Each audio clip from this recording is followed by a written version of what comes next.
Welcome to the third installment of this guide. In this portion, we will be talking about movement and advantage. The advantage portion includes ledge trapping and edge guarding. Without further ado, let's get right into it.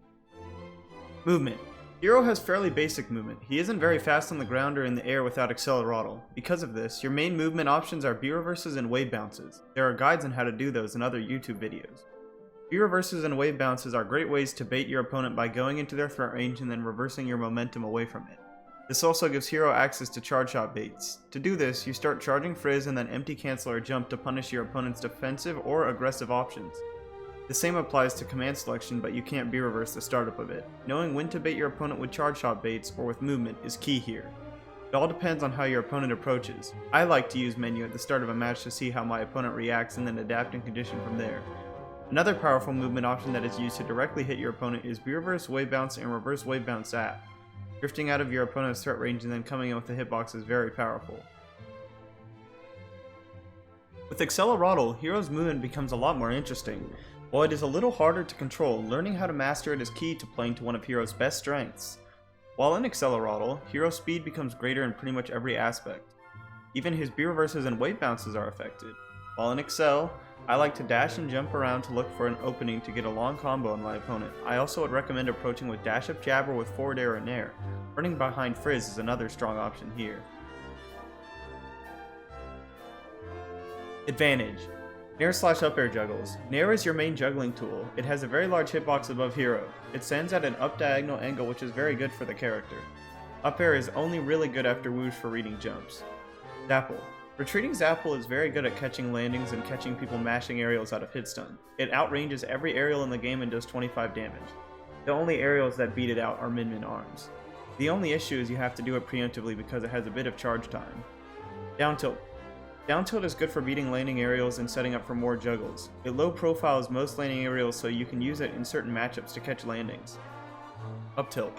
As mentioned earlier, up tilt is incredibly disjointed. It is a really good tool for beating people mashing aerials out of getting juggled. Menu. Command selection is incredibly powerful in advantage state. It forces your opponent to double jump, air dodge, or retreat. If they double jump, you fair or nair their jump. If they air dodge, you shoot a projectile at them. If they retreat, you pull a buff or reposition. Ledge trapping. Fair. Short hop fair covers most options from ledge. It goes over get up attack, hits ledge jump, and hits ledge roll if you drift back or neutral get up if you drift forwards. It also hits ledge hangs. All of them, including Ganon's. It's especially good after baiting with menu right outside of get up attack range. Flash and thwack trapping.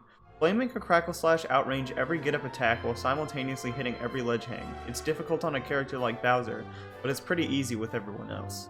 Thwack covers the same options but is able to hit everything at the same timing, unlike the slashes. Menu and Frizz charge baits. Doing menu or Frizz charge right outside get up attack range is an incredibly powerful bait. It is way better with menu, but you can do it with Frizz charge too. Zapple option coverage. Zapple at specific timings can cover every ledge option. Kinda risky as they can just wait on ledge and punish you. Edge guarding. LSK. Ledge Slip Kaswoosh is one of your best tools for edge guarding a lot of characters. Here is a chart for who it is and isn't good to go for on.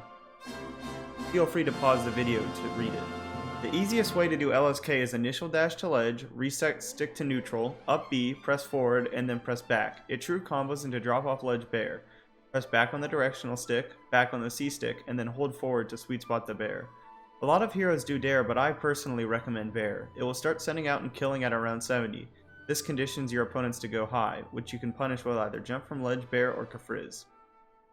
Fair. This is good against a lot of characters who can go around LSK. It also can catch people double jumping on stage. Use this for characters who can stall or go around LSK. Slash 2-frames.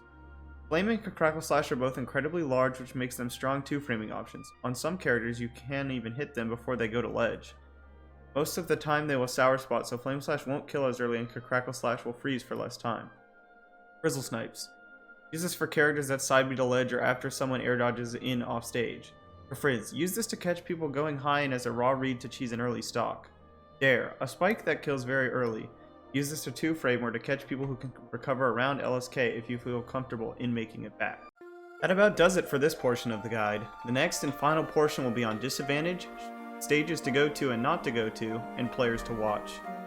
Thanks for watching, make sure to subscribe and check back in tomorrow for the last video.